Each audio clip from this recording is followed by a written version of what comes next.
So I know I always loved this group, and I couldn't put my finger on it until just now. The fact that everybody's sitting in the back means we have none of those stupid gunners from law school that knew every answer, right? Like, that's the group that this is. So this is Driven, running a law firm that doesn't need you. So for those of you that don't know, since the last one, I have been on the road. I've been back in Orlando, which is where my office is, for maybe 5 or 6 weeks since October.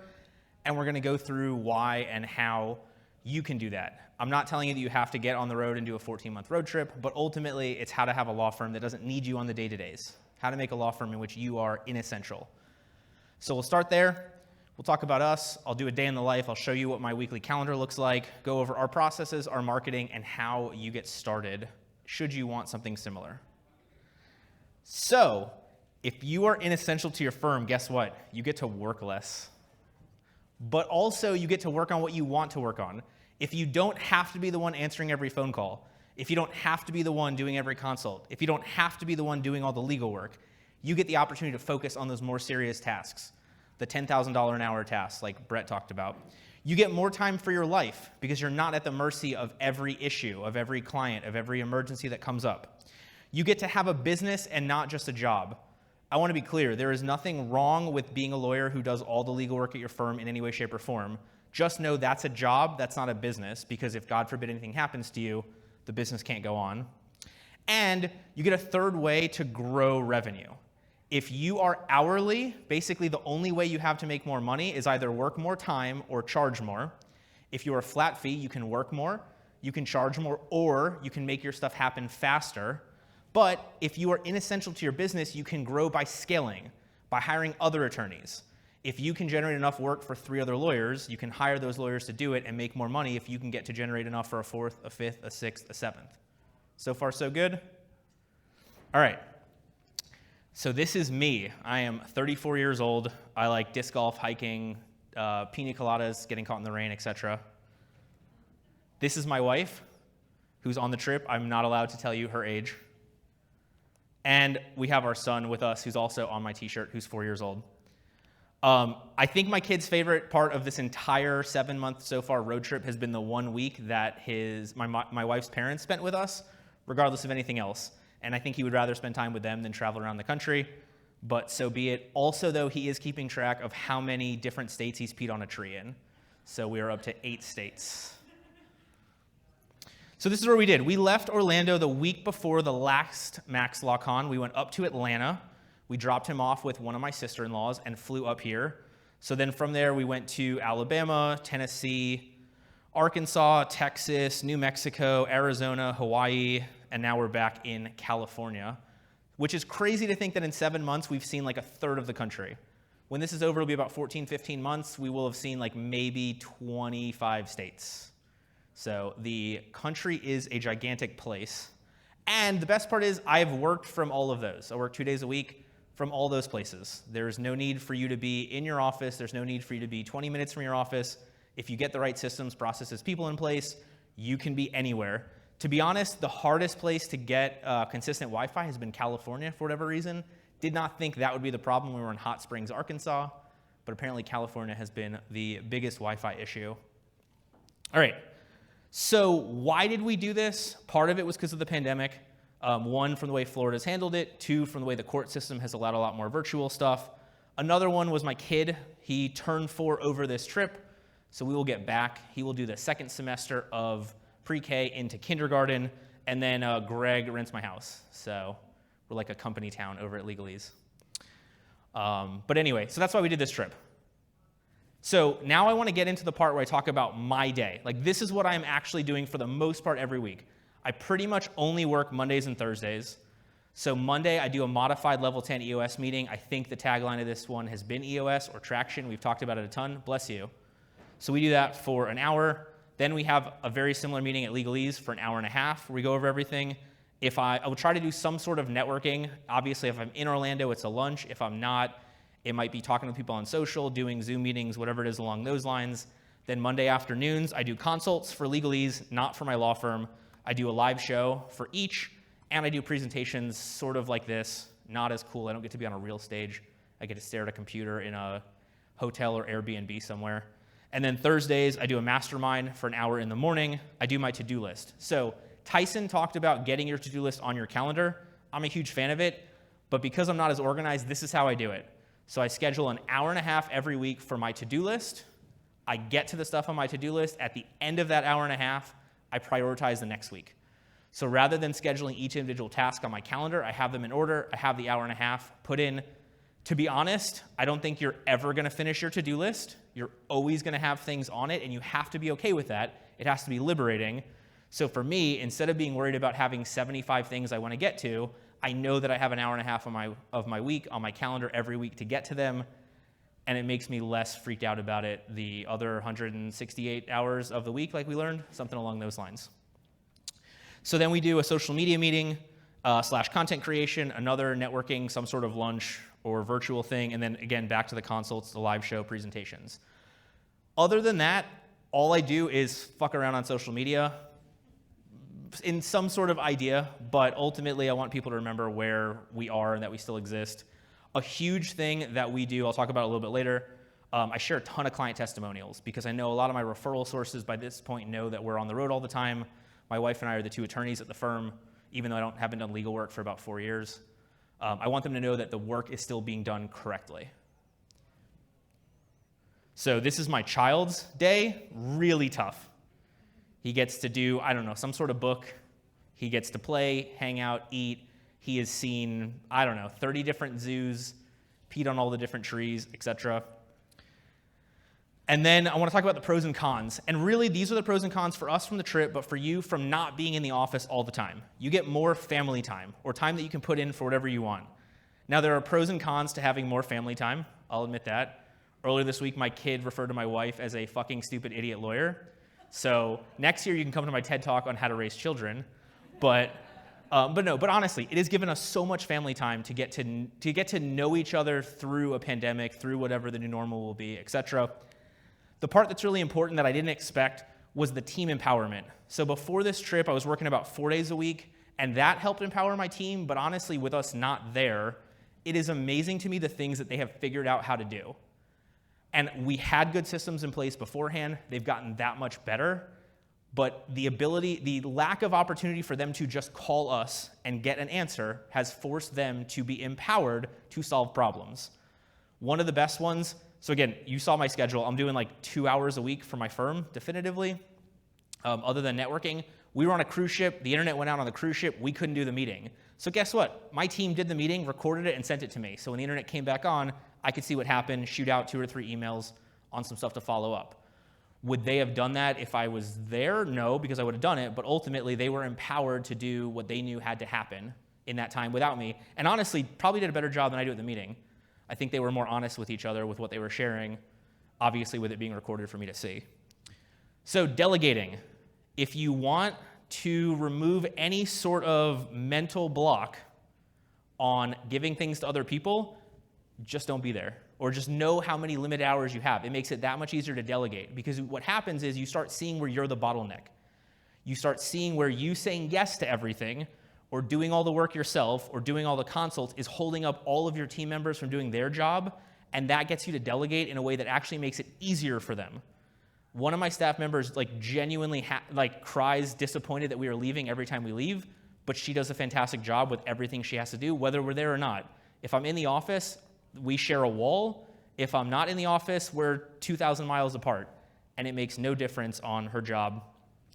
And then training. Not being in the office has made me so much better at training people how to do things. If you take nothing else from this presentation, this is how Jordan Ostroff says you should be doing your processes, policies, procedures, whatever you want to call them. You should do them screen recorded. You should walk yourself doing it in a way that is recorded the way you want it done. You should send that video over to the person who is delegating it. And we use otter.ai, something to transcribe it. If you want to use Rev, you can. Have it transcribed, so now it's in video and it's written out. Have them do it whatever number of times, 5 times, 3 times, 10 times, I don't care. Let you know what feedback. What do they think they can do better having run through it a few times? Talk about that, confirm it, and then they do it, they record it, they upload it to Tetra, a Google Drive, wherever your policies and procedures are stored, with the recording, with the transcript, and it's there. And really that takes 10 seconds extra on my end to click Loom when I'm doing something.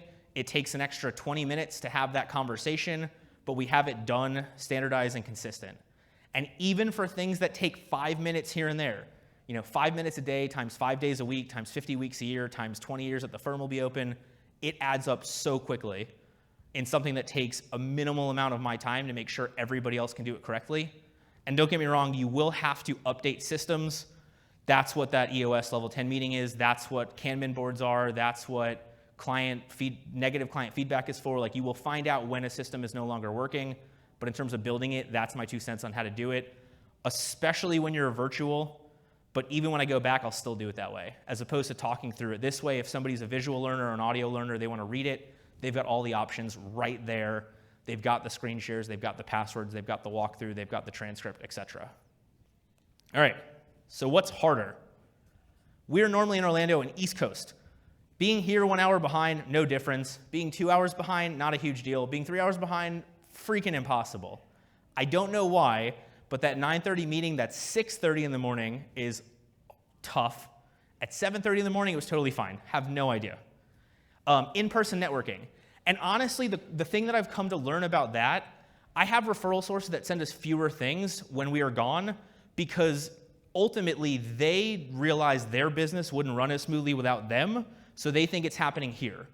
Whereas the referral sources I have that run really successful businesses, instead of having really good jobs, refer more stuff to us, knowing how I'm not going to screw it up, knowing how it's going to be handled better. So one of the things we've done for networking not being there has been sending people postcards, especially when it's something that means something to them. We had friends who went to Hawaii for their honeymoon. We sent them postcards from Hawaii. We had friends who met in Phoenix. We sent them postcards from Phoenix. Really something that mattered to them, for the people that I know run businesses and understand and appreciate that everything will run smoothly. For the people that don't think their business could run as well without them, so think we have a problem, there's not much you can do. That's on them. So just be aware of that as some issue. Childcare. Childcare is harder. So I work Mondays and Thursdays, like you saw. For the most part, my wife works Tuesdays and Fridays. We usually travel Wednesdays and Saturdays, so we'll do about 3 or 4 days in the different cities. But at the same time, I get to spend more time with my kid than anybody I know, and other than when he's cursing out my wife, he's hilarious. We have a ton of fun. You can follow it on social media, etc. The other one that I didn't expect to be so hard, logistics when we're back in Orlando. It's actually harder to be in Orlando than it is not from where we are. We leave one car on the road, we fly back. So we're driving with a Jeep Cherokee, no RV. We stay at Airbnbs and hotels. So we leave the Jeep in the other airport, we fly back, it stays there. So now both of us in Orlando with one vehicle, and we get booked for things more frequently. So weirdly, being home is more complicated than being on the road. When we go back to having 2 cars, it probably won't, but for those of you that are in Florida, like, we have no public transportation, so it is what it is. All right, so we talked about how to do the processes, but if you are interested in being inessential to your firm, where do you start? This is my thought process on it. You start with what you do the most. Why? Because you want the thing that will free up the most amount of your time. At the very beginning of this, time is the most important thing for you to utilize to be inessential. So the things that hold up the most of your time are the things that you systematize and delegate first, whether that's to automation, whether that's outsourcing, whether that's hiring somebody, whether that's another lawyer, paralegal, an intake person, whatever. Save yourself the most time first, so that way you have the time to use as you go down the list. So second becomes the things that are most important. Why? Because I don't want you to rush them. If you do the most important things first from delegation, you're going to rush getting them off your plate. Instead, you do the things that save you the most time, and you have extra time to spend on the ones that are the most important to get delegated, so you can delegate them correctly.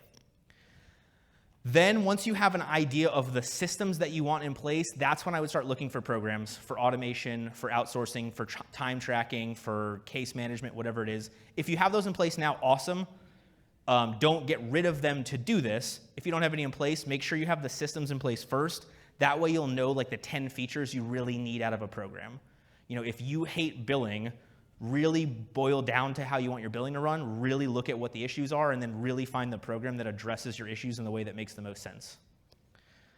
So then you get to carve out the actions each team member takes. You've got the system down. Now it's delegating it to a specific person. You got it saved online as a manual. And most importantly, put someone in charge of it, someone who is not you. So for the example I gave and how we do all of our policies and procedures, it goes to the person taking it over, and then in my case, Andrea at my office is in charge of Tetra. So now I have two people. The person who's getting it needs to get it set up. Andrea needs to make sure it's there and it's there correctly. I get two sets of eyes on it. And then in our next Monday meeting for an hour, we talk about what were the policies and procedures. Are they in there? It'll be a task that we'll do week to week like Traction talks about. Pro tip, edit processes when needed. Lawyers like to tinker. Don't tinker. If it ain't broke, don't fix it. There are things on a scale of 1 to 10, there are things in your firm that are like a 2 or a 3 or a 4. Work on those. Your things that are 7 and 8s out of 10, don't mess around trying to get them to 9 or 10s. Because as you address the more serious bottlenecks, you have more time, more money, more cases, more energy to make those more and more specific. Make sense? All right. So in terms of marketing, obviously we talked about referrals a little bit. From a search engine standpoint, it's really easy to record video everywhere. I'm recording this presentation right now, phone, camera, whatever. It's really easy to do that no matter where you are. Thank God. This would have been way more difficult without an iPhone.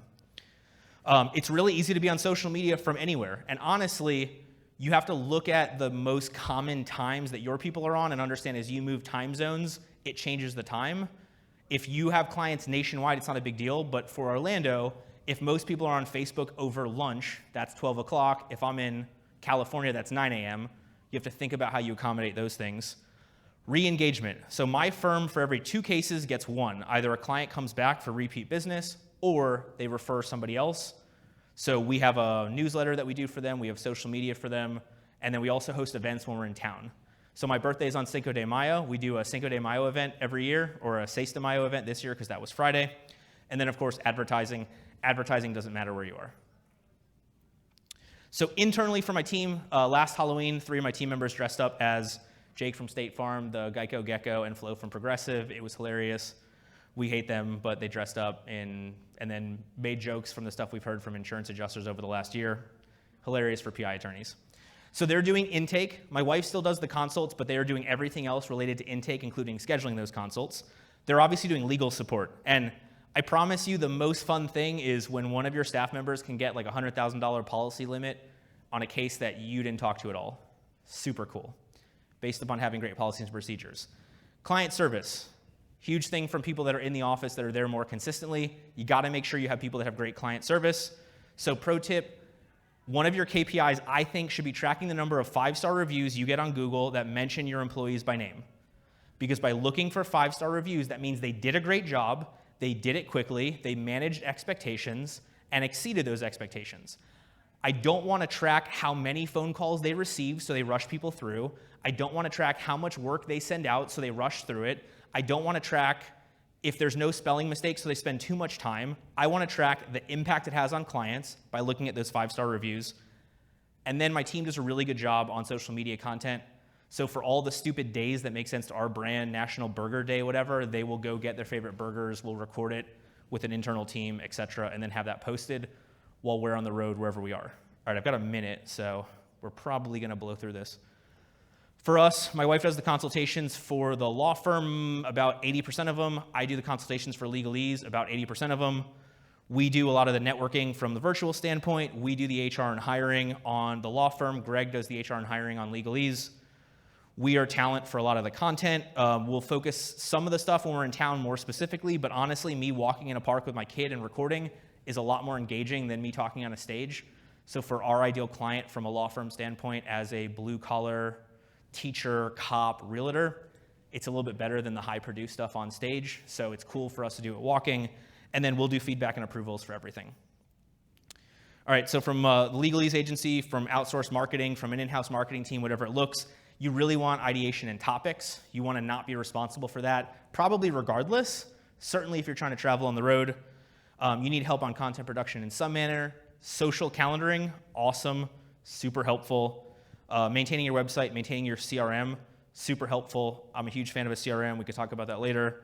And then obviously overseeing the advertising, because that doesn't need to be me. They'll have videos of me that they can advertise on. I'm out of time, so you want me to cut? Jane? Okay, cool. Thank you all.